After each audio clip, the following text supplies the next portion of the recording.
கந்தா கடம்பா திருமுருகையா சிவகார்த்திகேயா மால்மருகா செந்தமிழில் திருப்புகழ் பாடி நின்றால் மனம் மிஞ்சிடும் இன்பம் விளையுதையா. சிரகிரி வேலவனை காண்கையிலே விழிவோரம் கண்ணீர் பெருகிடுமே. கந்த சஷ்டி கவச்சம் போதுவோர்க்கு கந்தன் கருணை என்றும் துணை வருமே. பங்குனி உத்திர நாளினிலே உனை நினைந்தே காவடி சுமந்து வந்தோம்.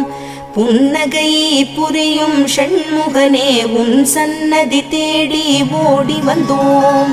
உன் பதம் பணிவது என் தவமே, என் மனதில் நிறைந்திடும் உன் முகமே. ஷண்முக பிரிய குஹ குரு சரவணனே வந்தே இன்னருளை தர வேண்டும். தென்பழனி மலையில் ஆண்டி முகம் சென்னிமலை